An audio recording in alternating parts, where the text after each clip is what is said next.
Shalom Abaloh Barat, minggu ini kita akan belajar tentang mempercayai firman-Nya, yaitu mempercayai firman Tuhan.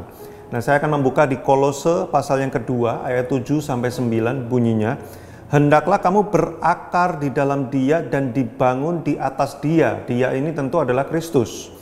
"Hendaklah kamu bertambah teguh dalam iman yang telah diajarkan kepadamu, dan hendaklah hatimu melimpah dengan syukur." Nah, ini bagian yang penting. Hati-hatilah supaya jangan ada yang menawan kamu dengan filsafatnya yang kosong dan palsu, menurut ajaran turun-temurun dan roh-roh dunia, tetapi tidak menurut Kristus. Nah, saudara, banyak hari-hari ini pengajaran, filosofi, opini-opini beredar banyak sekali di media.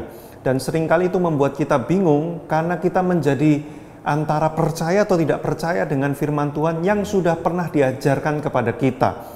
Paulus menitip pesan kepada jemaat di Kolose karena pada waktu itu banyak sekali pengajaran-pengajaran yang beredar di sekitar mereka. Dan kondisi hari ini saya percaya lebih parah daripada waktu di Kolose karena media sosial dan teknologi mempercepat dan membuka informasi demikian rupa. Saudaraku, ajaran yang baik tidak selalu adalah ajaran yang benar. Ajaran yang tidak berpusat kepada Kristus, tidak ada Kristus di dalamnya, dikatakan menurut Kolose, itu adalah ajaran yang kosong, filsafat yang kosong dan menurut roh-roh dunia. Kenapa banyak sekali orang tidak bisa dituntun oleh firman Tuhan? Karena mereka mulai tidak percaya kepada firman. Karena ajaran-ajaran di sekitar mereka tampaknya lebih masuk akal dan tampaknya lebih relevan menurut mereka. Dan mereka mulai berpikir bahwa firman Tuhan ini sudah outdated, sudah nggak sesuai lagi dengan kehidupan zaman sekarang. Sehingga kita mulai ragu-ragu dengan firman. Nah, bagaimana caranya supaya hidup iman kita tetap terus teguh seperti yang dikatakan, berakar dan dibangun di dalam Kristus. Karena Daud pernah berkata dalam Mazmurnya, firman Tuhan itu adalah pelita bagi kakinya dan terang bagi jalannya. Itu adalah sebuah arahan, sebuah tuntunan, sebuah penyingkapan kepada sesuatu yang benar. Tapi kalau kita tidak dituntun oleh firman, maka hidup kita lama-lama akan menjauh, kita tidak berakar lagi dari Dia. Ada dua hal yang kita bisa lakukan supaya firman tetap menjadi penuntun bagi iman kita, yaitu yang pertama adalah kita harus selalu menjadikan Kristus sebagai tujuan hidup kita. Kenapa orang nggak bisa percaya sama firman? Karena tujuan hidupnya bukan Kristus. Firman itu selalu berpusat pada Kristus. Makanya di Efesus 4 ayat 13 yang menjadi fokus Abaloh Barat tahun 2022, sampai kita semua telah mencapai kesatuan iman dan pengetahuan yang benar tentang anak Allah, kedewasaan penuh, dan ini dia, tingkat pertumbuhan yang sesuai dengan kepenuhan Kristus. Jadi firman Tuhan ujungnya selalu kepenuhan Kristus. Nah, kalau hidup kita nggak menuju ke sana, itu sebabnya kita nggak relevan dengan firman Tuhan. Firman Tuhan nggak relevan sama hidup kita. Karena arah dari firman adalah kepada Kristus, tapi arah hidup kita nggak menuju Kristus. Makanya banyak orang mulai nggak bisa percaya kepada firman, karena tujuan arah hidup mereka berbeda dengan firman Tuhan itu sendiri. Maka hal yang pertama yang penting adalah kita harus menjadikan Kristus sebagai pusat, sebagai tujuan, sesuatu yang kita kejar. Lalu yang kedua yang tidak kalah penting adalah bagaimana kita bisa mempercayai firman sebagai sebuah kebenaran yang menyelamatkan.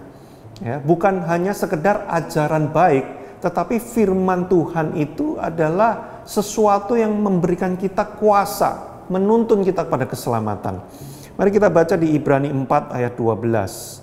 Sebab firman Allah hidup. Nah, ini penting. Sebab firman Allah itu hidup dan kuat dan lebih tajam daripada pedang bermata dua manapun.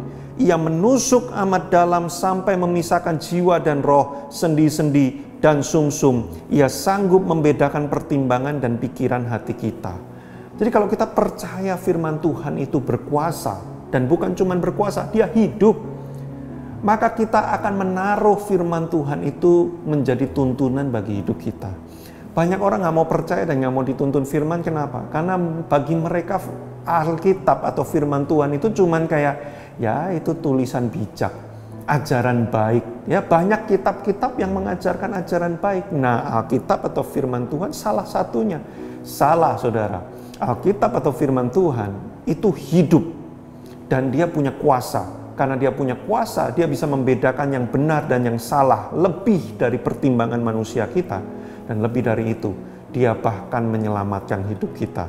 Nah, dua hal ini penting dalam hidup kita. Yang pertama, menjadikan Kristus sebagai tujuan yang kita kejar, sehingga firman Tuhan menjadi relevan bagi hidup kita. Yang kedua, kita percaya bahwa firman Tuhan itu hidup dan punya kekuatan untuk memilah pertimbangan-pertimbangan lebih dari pertimbangan manusia. Karena itulah firman itu akan menyelamatkan hidup kita. Nah, minggu ini kita akan mendiskusikan bersama-sama di dalam Komsel, yaitu apa bagian dari firman Tuhan yang kita sudah pernah baca, bahkan sudah diajarkan kepada kita, tapi kita masih sulit untuk mempercayainya. Nah, apa kendala-kendala yang membuat kita tuh sulit untuk percaya di bagian itu? Diskusikan, tanya kepada mentormu, pemuridmu, pembinamu, diskusikan di dalam Komsel, supaya nanti Roh Kudus bekerja di dalam kuasa tubuh, kuasa korporat, menyingkapkan hikmat, sehingga saudara bisa mempercayai firman-Nya dan dituntun oleh firman Tuhan.